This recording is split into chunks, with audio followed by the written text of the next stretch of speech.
أعوذ بالله من الشيطان الرجيم. بسم الله الرحمن الرحيم. ياسين والقرآن الحكيم إنك لمن المرسلين على صراط مستقيم تنزيل العزيز الرحيم لتنذر قوما ما أنذر آباؤهم فهم غافلون. لقد حق القول على أكثرهم فهم لا يؤمنون. إنا جعلنا في أعناقهم أغلالا فهي إلى الأذقان فهم مقمحون. وجعلنا من بين أيديهم سدا ومن خلفهم سدا فأغشيناهم فهم لا يبصرون. وسواء عليهم أأنذرتهم أم لم تنذرهم لا يؤمنون. إنما تنذر من اتبع الذكر وخشي الرحمن بالغيب فبشره بمغفرة وأجر كريم. إنا نحن نحيي الموتى ونكتب ما قدموا وآثارهم وكل شيء أحصيناه في إمام مبين. واضرب لهم مثلا أصحاب القرية إذ جاءها المرسلون إذ أرسلنا إليهم 2 فكذبوهما فعززنا بثالث فقالوا إنا إليكم مرسلون. قالوا ما أنتم إلا بشر مثلنا وما أنزل الرحمن من شيء إن أنتم إلا تكذبون.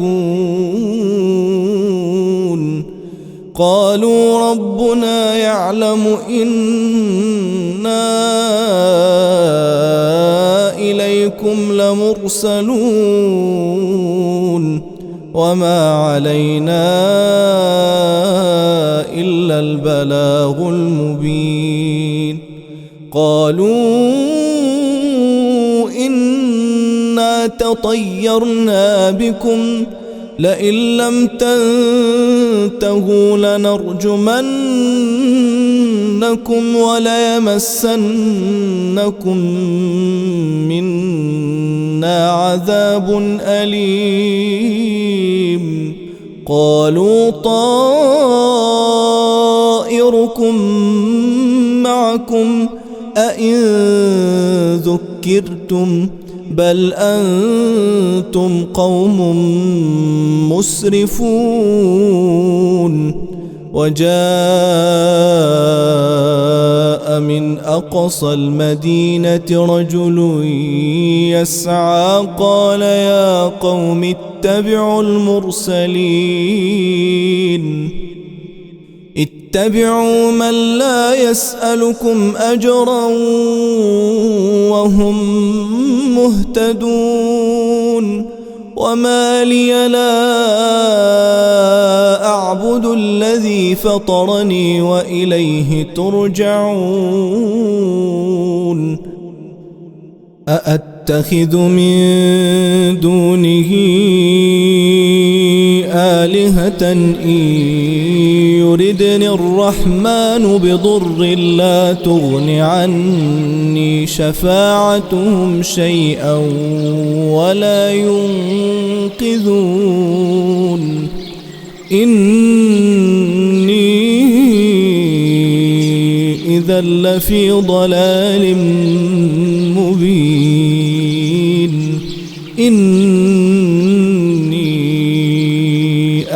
آمنت بربكم فاسمعون قيل ادخل الجنة قال يا ليت قومي يعلمون بما غفر لي ربي وجعلني من المكرمين وما أنزلنا على قومه من بعده من جند من السماء وما كنا منزلين إن كانت إلا صيحة واحدة فإذا هم خامدون يا حسرة على العباد ما يأتيهم من رسول إلا كانوا به يستهزئون ألم يروا كم أهلكنا قبلهم من القرون أنهم إليهم لا يرجعون وإن كل لما جميع لدينا محضرون وآية لهم الأرض الميتة أحييناها وأخرجنا منها حبا فمنه يأكلون وجعلنا فيها جنات من نخيل وأعناب وفجرنا فيها من العيون ليأكلوا من ثمره وما عملته أيديهم أفلا يشكرون سبحان الذي خلق الأزواج كلها مما تنبت الأرض ومن أنفسهم ومما لا يعلمون وآية لهم الليل نسلخ منه النهار فإذا هم مظلمون والشمس تجري لمستقر لها ذلك تقدير العزيز العليم والقمر قدرناه منازل حتى عاد كالعرجون القديم لا الشمس ينبغي لها أن تدرك القمر ولا الليل سابق النهار وكل في فلك يسبحون وآية لهم أنا حملنا ذريتهم في الفلك المشحون وخلقنا لهم من مثله ما يركبون وإن نشأ نغرقهم فلا صريخ لهم ولا هم ينقذون إلا رحمة منا ومتاعا إلى حين وإذا قيل لهم اتقوا ما بين أيديكم وما خلفكم لعلكم ترحمون وما تأتيهم من آية من آيات ربهم إلا كانوا عنها معرضين وإذا قيل لهم أنفقوا مما رزقكم الله قال الذين كفروا للذين آمنوا أنطعم من لو يشاء الله أطعمه إن أنتم إلا في ضلال مبين ويقولون متى هذا الوعد إن كنتم صادقين ما ينظرون إلا صيحة واحدة تأخذهم وهم يخصمون فلا يستطيعون توصية ولا إلى أهلهم يرجعون ونفخ في الصور فإذا هم من الأجداث إلى ربهم ينسلون قالوا يا ويلنا من بعثنا من مرقدنا هذا ما وعد الرحمن وصدق المرسلون إن كانت إلا صيحة واحدة فإذا هم جميع لدينا محضرون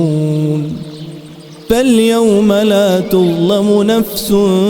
شيئا ولا تجزون إلا ما كنتم تعملون إن أصحاب الجنة اليوم في شغل فاكهون هم وأزواجهم في ظلال على الأرائك متكئون لهم فيها فاكهة ولهم ما يدعون سلام قولا من رب رحيم وامتازوا اليوم أيها المجرمون ألم أعهد إليكم يا بني آدم ألا تعبدوا الشيطان إنه لكم عدو مبين وأن اعبدوني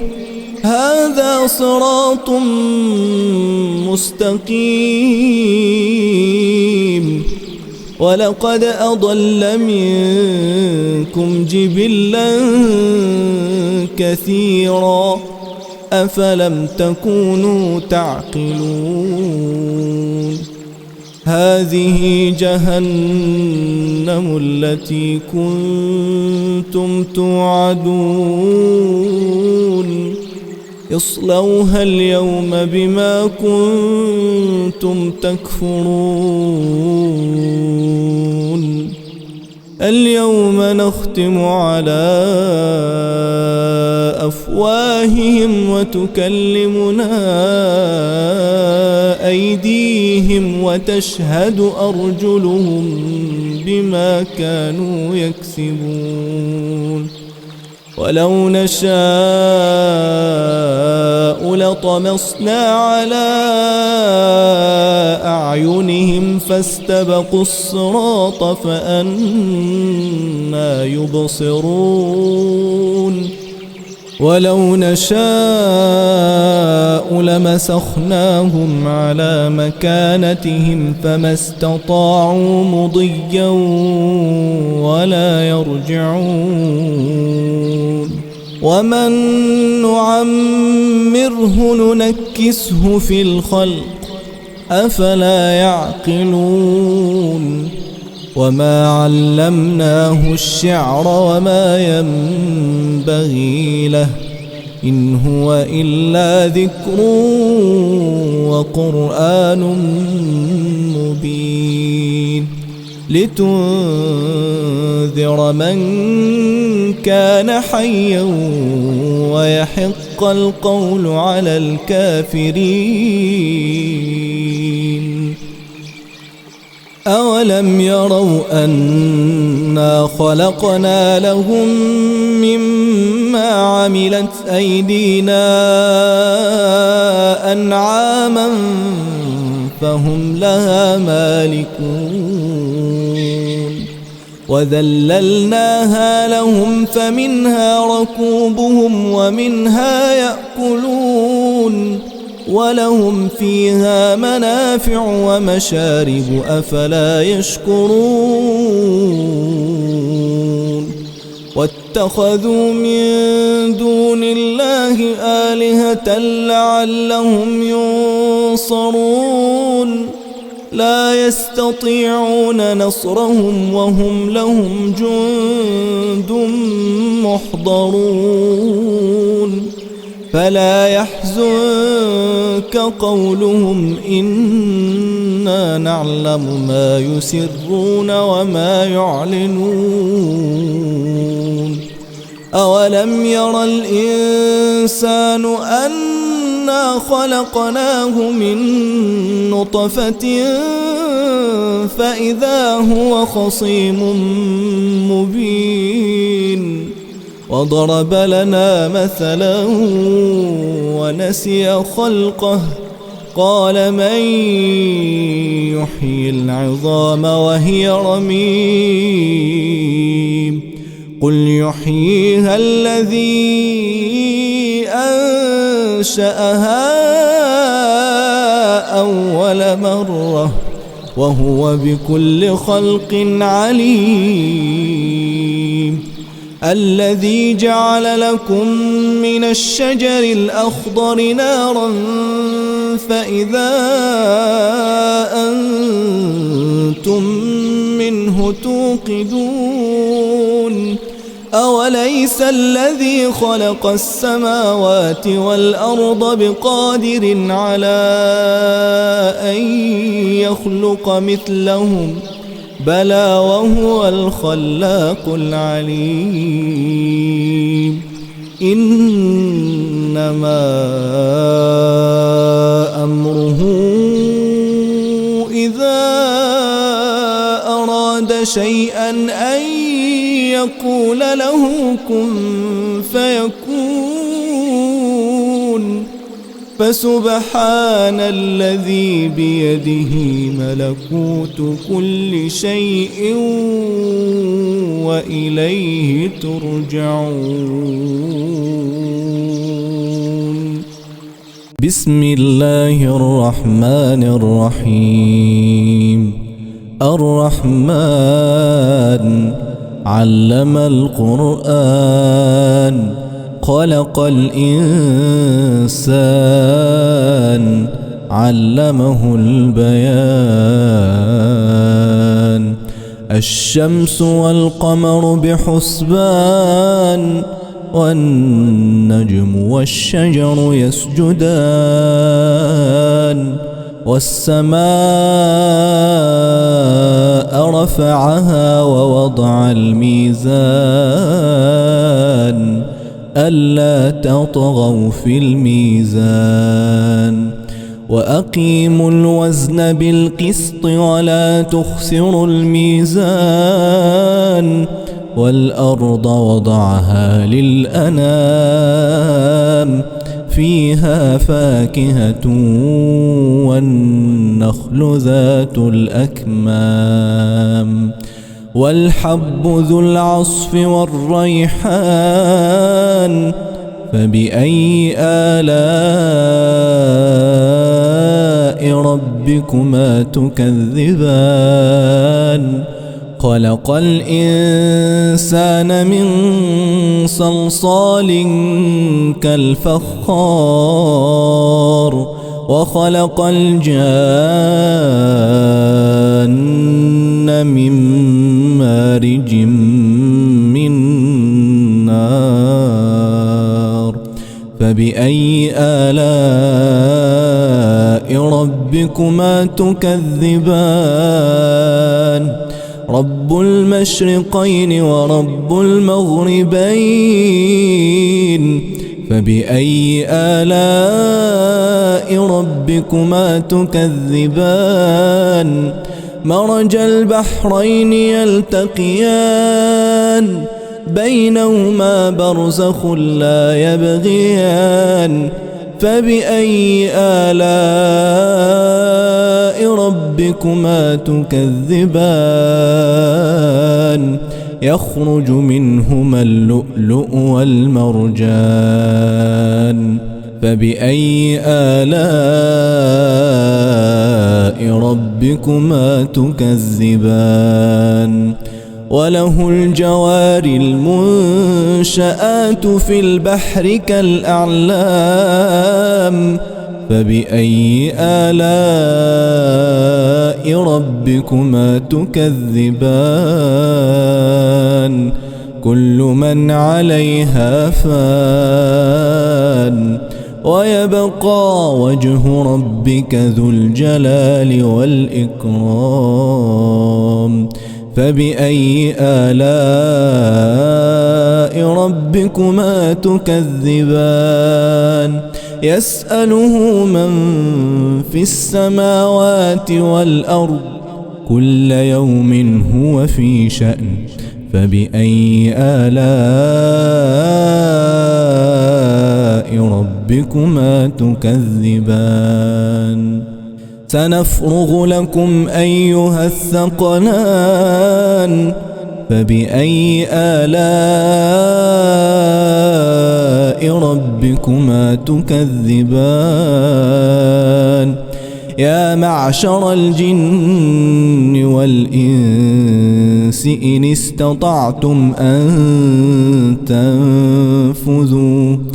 استطعتم أن تنفذوا من أقطار السماوات والأرض فانفذوا لا تنفذون إلا بسلطان فبأي آلاء ربكما تكذبان يرسل عليكما شواظ من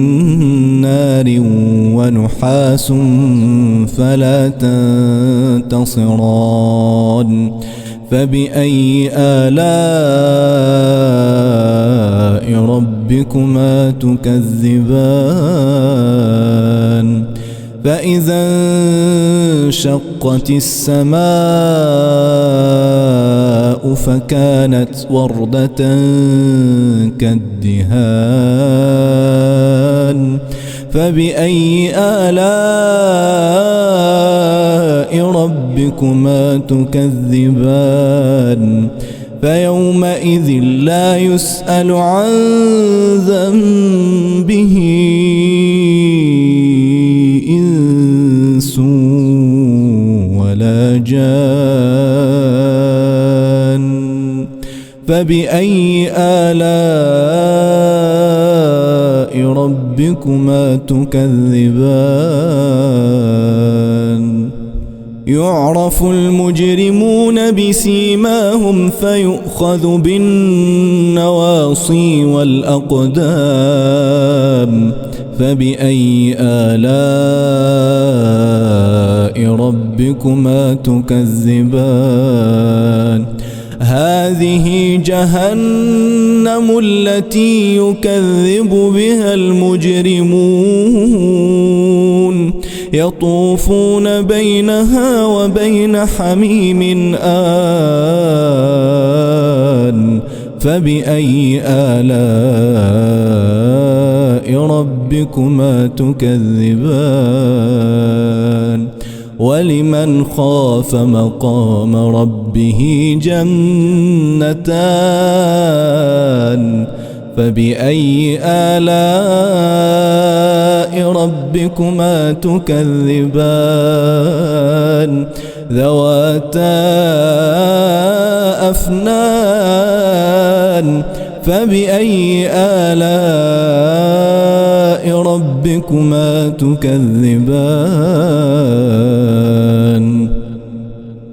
فيهما عينان تجريان فبأي آلاء ربكما تكذبان فيهما من كل فاكهة زوجان فبأي آلاء ربكما تكذبان متكئين على فرش بطائنها من استبرق وجنى الجنتين دان فبأي آلاء ربكما تكذبان فيهن قاصرات الطرف لم يطمثهن إنس قبلهم ولا جان فبأي آلاء ربكما تكذبان كأنهن الياقوت والمرجان فبأي آلاء ربكما تكذبان هل جزاء الإحسان إلا الإحسان فبأي آلاء ربكما تكذبان ومن دونهما جنتان فبأي آلاء ربكما تكذبان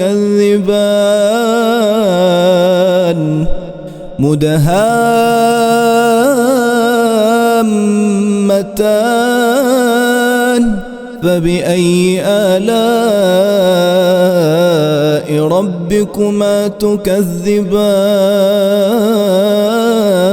تكذبان فيهما عينان نضاختان فبأي آلاء ربكما تكذبان فيهما فاكهة ونخل ورمان فبأي آلاء ربكما تكذبان فيهن خيرات حسان فبأي آلاء ربكما تكذبان حور مقصورات في الخيام فبأي آلاء ربكما تكذبان لم يطمثهن إنس قبلهم ولا جان فبأي آلاء ربكما تكذبان متكئين على رفرف خضر وعبقري حسان فبأي آلاء ربكما تكذبان تبارك اسم ربك ذي الجلال والإكرام.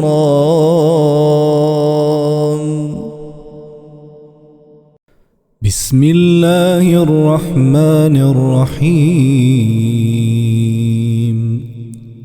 إذا وقعت الواقعة ليس لوقعتها كاذبة خافضة رافعة إذا رجت الأرض رجا وبست الجبال بسا فكانت هباء منبثا وكنتم أزواجا ثلاثة فأصحاب الميمنة ما أصحاب الميمنة وأصحاب المشأمة ما أصحاب المشأمة والسابقون السابقون أولئك المقربون في جنات النعيم ثلة من الأولين وقليل من الآخرين على سرر موضونة متكئين عليها متقابلين يطوف عليهم ولدان مخلدون بأكواب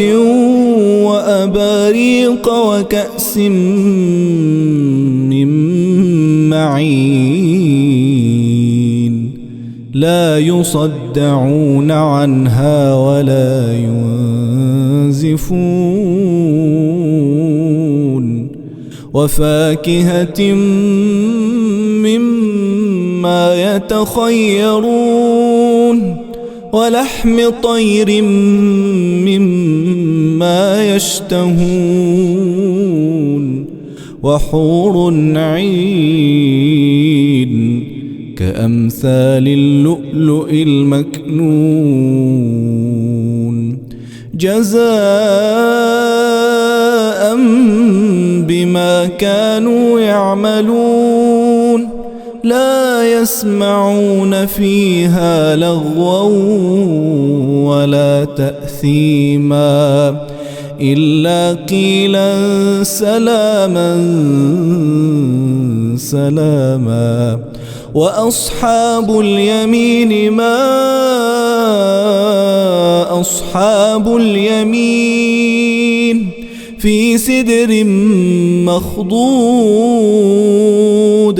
وطلح منضود وظل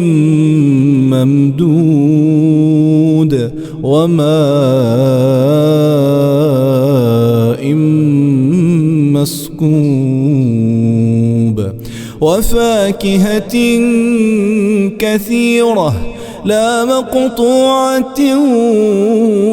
ولا ممنوعة وفرش مرفوعة إنا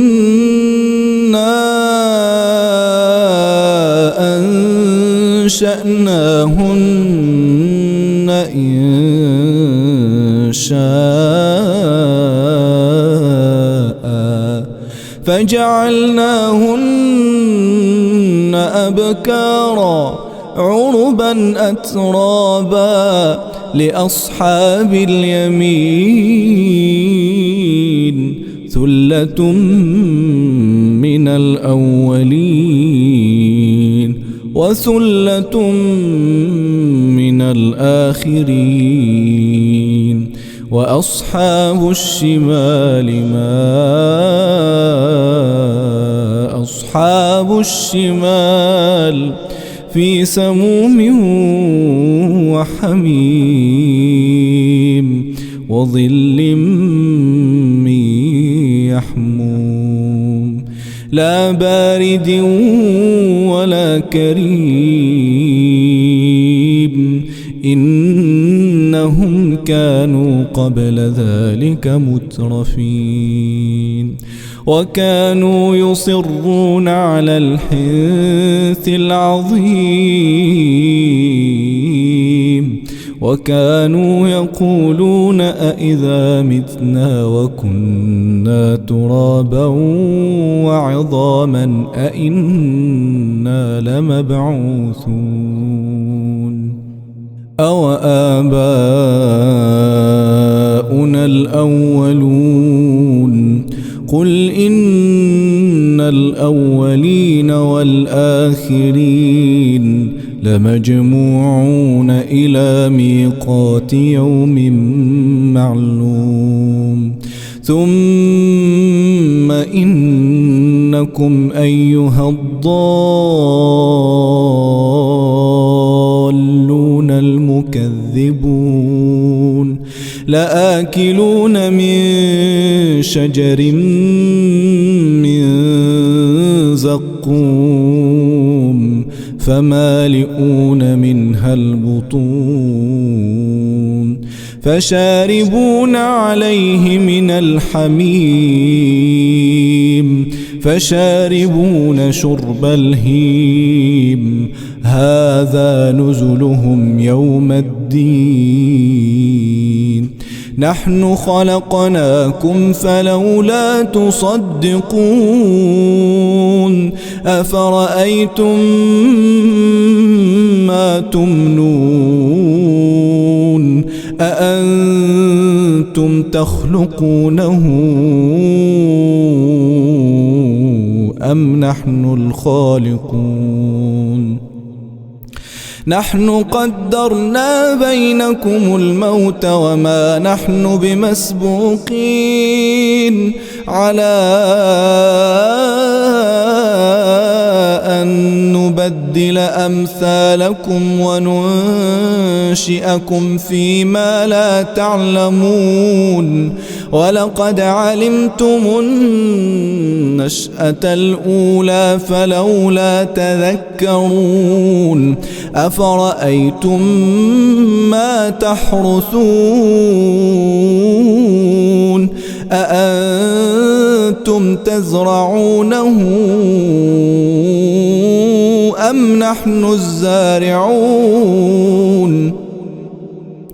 لو نشاء لجعلناه حطاما فظلتم تفكهون إنا لمغرمون بل نحن محرومون أفرأيتم الماء الذي تشربون أأنتم أنزلتموه من المزن أم نحن المنزلون لو نشاء جعلناه أجاجا فلولا تشكرون أفرأيتم النار التي تورون أأنتم أنشأتم شجرتها أم نحن المنشئون نحن جعلناها تذكرة ومتاعا للمقوين فسبح باسم ربك العظيم فلا أقسم بمواقع النجوم وإنه لقسم لو تعلمون عظيم إنه لقرآن كريم في كتاب مكنون لا يمسه إلا المطهرون تنزيل من رب العالمين أفبهذا الحديث أنتم مدهنون وتجعلون رزقكم أنكم تكذبون فلولا إذا بلغت الحلقوم وأنتم حينئذ تنظرون ونحن أقرب إليه منكم ولكن لا تبصرون فلولا إن كنتم غير مدينين ترجعونها إن كنتم صادقين فأما إن كان من المقربين فروح وريحان وجنة نعيم وأما إن كان من أصحاب اليمين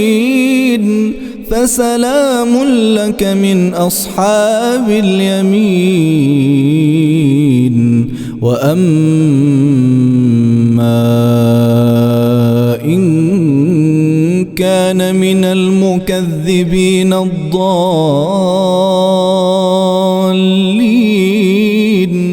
فنزل من حميم وتصلية جحيم إن هذا لهو حق اليقين فسبح باسم ربك العظيم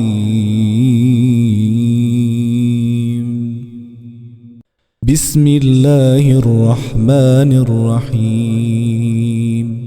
تبارك الذي بيده الملك وهو على كل شيء قدير الذي خلق الموت والحياة ليبلوكم أيكم أحسن عملا وهو العزيز الغفور الذي خلق 7 سماوات طباقا ما ترى في خلق الرحمن من تفاوت فارجع البصر هل ترى من فطور ثم ارجع البصر كرتين ينقلب إليك البصر خاسئا وهو حسير ولقد زينا السماء الدنيا بمصابيح وجعلناها رجوما للشياطين وأعتدنا لهم عذاب السعير وللذين كفروا بربهم عذاب جهنم وبئس المصير إذا ألقوا فيها سمعوا لها شهيقا وهي تفور تكاد تميز من الغيظ كلما ألقي فيها فوج سألهم خزنتها ألم يأتكم نذير قالوا بلى قد جاءنا نذير فكذبنا وقلنا ما نزل الله من شيء إن أنتم إلا في ضلال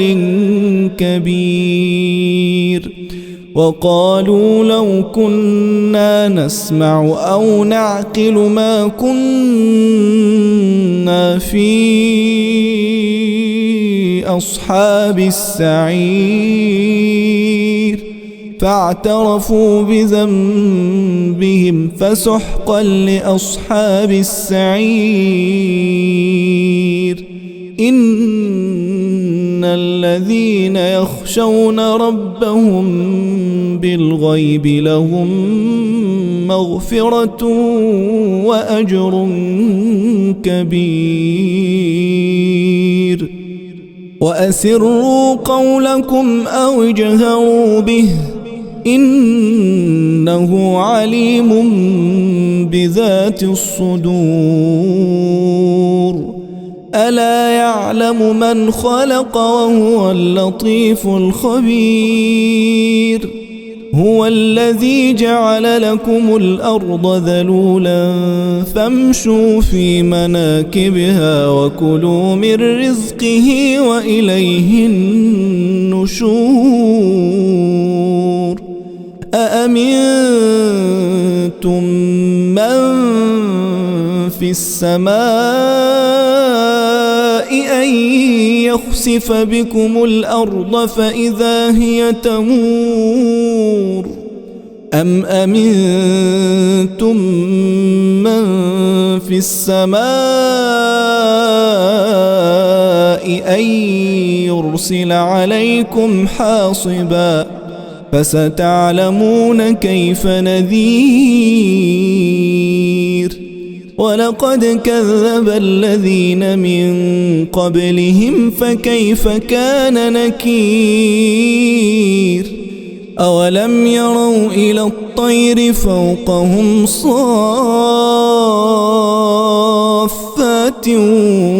ويقبض